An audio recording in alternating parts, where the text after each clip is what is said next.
ತುಮಕೂರು ರಾಮಕೃಷ್ಣ ವಿವೇಕಾನಂದ ಆಶ್ರಮದ ಪ್ರಾರ್ಥನಾ ಮಂದಿರದ ಮೇಲ್ಛಾವಣಿಯಲ್ಲಿ ನಾವಿದ್ದೇವೆ. ನಮ್ಮ ಬೆಂಗಳೂರಿನ ಡಿಸ್ಕಷನ್ ಕ್ಲಾಸ್ ಅಸೋಸಿಯೇಷನ್ ಸಂಸ್ಥೆಯ ನನ್ನ ಅತ್ಯಂತ ಆತ್ಮೀಯರಾದ ಸೋದರ ಧನಂಜಯ ಅವರು, ರಾಷ್ಟ್ರೀಯ ಸ್ವಯಂ ಸೇವಾ ಸಂಘದ ಹಿರಿಯ ಪ್ರಚಾರಕರಲ್ಲೊಬ್ಬರಾದ ಸೋದರ ಸುರೇಶ್ ಜಿ ಅವರು ಇವತ್ತು ಆಶ್ರಮಕ್ಕೆ ತಮ್ಮ ಸ್ನೇಹಿತರೊಂದಿಗೆ ಬಂದಿದ್ದಾರೆ. ಅವರು ಆಶ್ರಮದ ಎಲ್ಲ ಪರಿಚಯವನ್ನು ಮಾಡಿಕೊಳ್ತಾ ಒಂದು ವಿಶೇಷವಾದ ಅಂಶವನ್ನು ನನ್ನ ಮೂಲಕ ದಾಖಲಿಸಬೇಕು ಅಂತ ಬಯಸಿದ್ದಾರೆ. ಈಗ ನಾವೆಲ್ಲರೂ ಕೂಡ ಆಶ್ರಮದ ಮೇಲ್ಛಾವಣಿಯಲ್ಲಿದ್ದೇವೆ. ಭಗವಾನ್ ಶ್ರೀರಾಮಕೃಷ್ಣರ ವಿಶ್ವ ಭಾವೈಕ್ಯ ಮಂದಿರದ ಗೋಪುರದ ಸಮೀಪ ನಾವಿದ್ದೇವೆ.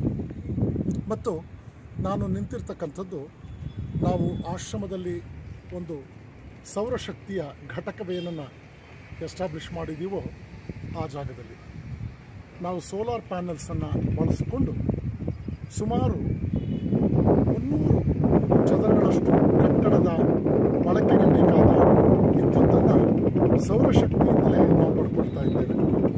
ಸುಮಾರು 4 ವರ್ಷದ ಹಿಂದೆ ಕರ್ನಾಟಕ ಘನ ಸರ್ಕಾರದ ಸಹಕಾರದೊಂದಿಗೆ ನಾವು ಆಶ್ರಮದ ಮೇಲ್ಛಾವಣಿಯಲ್ಲಿ ಸುಮಾರು 27 kV ಪ್ರಮಾಣದ ಸೋಲಾರ್ ಚಾನಲ್ಸ್ನ ಒಂದು ಘಟಕವನ್ನು ಪ್ರಾರಂಭ ಮಾಡಿದ್ವಿ. ನಮಗೆ KPTCL, ಬೆಸ್ಕಾಮ್ ಹಾಗೂ ಕರ್ನಾಟಕದ ಪವರ್ ಮಿನಿಸ್ಟ್ರಿ ಬಹಳ ವಿಶೇಷವಾಗಿ ಈ ಕಾರ್ಯಕ್ಕೆ ಸಹಕಾರವನ್ನು ಕೊಡ್ತು. 3 ಜನ ಜನಪ್ರತಿನಿಧಿಗಳು ನಮಗೆ ತಮ್ಮ ಸ್ಥಳೀಯ ಕ್ಷೇತ್ರಾಭಿವೃದ್ಧಿ ನಿಧಿಯಿಂದ ಧನ ಸಹಾಯ ಮಾಡಿದ್ರು. ಹೀಗಾಗಿ ಇದು ಸುಮಾರು 280ರಿಂದ 300 ಚದರಗಳಷ್ಟು ಇರತಕ್ಕಂಥ ಭಗವಾನ್ ಶ್ರೀರಾಮಕೃಷ್ಣರ ವಿಶ್ವ ಭಾವೈಕ್ಯ ಮಂದಿರ ಮತ್ತು ಸ್ವಾಮಿ ವಿವೇಕಾನಂದರ ಸಭಾಂಗಣ, 1000 ಜನ ಕುಳಿತುಕೊಳ್ತಕ್ಕಂಥ ಸಭಾಂಗಣ, 800 ಜನ ಕುಳಿತುಕೊಳ್ಬಹುದಾದ ಪ್ರಾರ್ಥನಾ ಮಂದಿರ, ಈ ಎರಡೂ ಕಟ್ಟಡಗಳು ಸರಿಸುಮಾರು 300 ಚದರಗಳಷ್ಟು ಇದೆ. ಆದರೆ ನಾವು ಸೋಲಾರ್ ವ್ಯವಸ್ಥೆಯನ್ನು ಮಾಡಿಕೊಂಡ ನಂತರ ಈ ಕಟ್ಟಡಕ್ಕೆ ಬೇಕಾದಷ್ಟು ವಿದ್ಯುತ್ತನ್ನು ನಾವು ಉತ್ಪತ್ತಿ ಮಾಡ್ತಾ ಇದ್ದೇವೆ.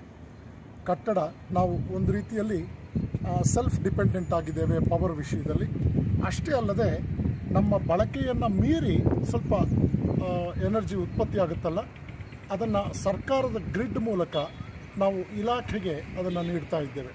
ಹೀಗಾಗಿ ನಿಜಕ್ಕೂ ಕೂಡ ಇದೊಂದು ವಿಶೇಷವಾದ ಸಮಾಧಾನವನ್ನು ತಂದಿದೆ. ಸರ್ಕಾರದ ಈ ಸೋಲಾರ್ ಎನರ್ಜಿ ಪ್ರಾಜೆಕ್ಟ್ ಏನಿದೆ, ಸೌರಶಕ್ತಿಯನ್ನು ಸದ್ಬಳಕೆ ಮಾಡಿಕೊಳ್ತಕ್ಕಂಥ ಯೋಜನೆ, ಸರ್ಕಾರ ಸಾಕಷ್ಟು ಉತ್ತಮವಾದ ರೀತಿಯಲ್ಲಿ ಸಹಕಾರ ಕೊಡ್ತಾ ಇದೆ ಮತ್ತು ನಮ್ಮ ಇಚ್ಛಾಶಕ್ತಿಯಲ್ಲಿ ಫಲಿಸಿದೆ. ಹಾಗಾಗಿ ನಾನು ಬೆಂಗಳೂರಿನಂತಹ ಮಹಾನಗರದಲ್ಲಿ ಅಪಾರ್ಟ್ಮೆಂಟ್ ಸ್ಟ್ರಕ್ಚರ್ನಲ್ಲಿರ್ತಕ್ಕಂಥವರು, ಶಾಲಾ ಕಾಲೇಜುಗಳಲ್ಲಿರ್ತಕ್ಕಂಥವರು, ಎಷ್ಟೋ ಫ್ಯಾಕ್ಟ್ರೀಸಿಗೆ ಸಂಬಂಧಪಟ್ಟವರು, ಇವರೆಲ್ಲರೂ ಕೂಡ ಈ ರೀತಿಯಲ್ಲಿ ಸೋಲಾರ್ ಎನರ್ಜಿಯನ್ನು ನಾವು ಸದ್ಬಳಕೆ ಮಾಡ್ಕೊಳ್ಳೋದಕ್ಕೆ ಸಾಧ್ಯವಾಗೋದಾದರೆ ನಾವು ಜನರಲ್ ಆಗಿ ಹೈಡ್ರೋ ಎಲೆಕ್ಟ್ರಿಕ್ಕನ್ನು, ಥರ್ಮಲ್ ಎಲೆಕ್ಟ್ರಿಕಲ್ ಎನರ್ಜಿಯನ್ನು ಡಿಪೆಂಡ್ ಆಗುವಂತಹ ವಿಷಯದಲ್ಲಿ ಸಾಕಷ್ಟು ಸ್ವಾವಲಂಬಿಗಳಾಗೋದಕ್ಕೆ ಅವಕಾಶ ಇದೆ. ಇದನ್ನು ಶ್ರೀ ಧನಂಜಯ ಅವರು ಬಹಳ ಪ್ರೀತಿಯಿಂದ ಗಮನಿಸಿದ್ರು. 2 ಮಾತಾಡಬೇಕು ಅಂತ ಅವರು ಹಂಬಲಿಸಿದ್ರಿಂದ ನಾನು ಈ ಮಾತುಗಳನ್ನು ನಿಮ್ಮ ಜೊತೆ ಹಂಚಿಕೊಂಡಿದ್ದೇನೆ. ಎಂದಿಗೂ ಕೂಡ ಸೌರಶಕ್ತಿಯ ಒಂದು ಕೊರತೆ ನಮಗೆ ಬರೋದಿಲ್ಲ. ಇದನ್ನು ಸದ್ಬಳಕೆ ಮಾಡಿಕೊಳ್ತಕ್ಕಂಥ ಇಚ್ಛಾಶಕ್ತಿಯನ್ನು ಬೆಳೆಸ್ಕೊಳ್ಳೋಣ. ಎಲ್ರಿಗೂ ಒಳ್ಳೆಯದಾಗಲಿ. ನಮಸ್ಕಾರ.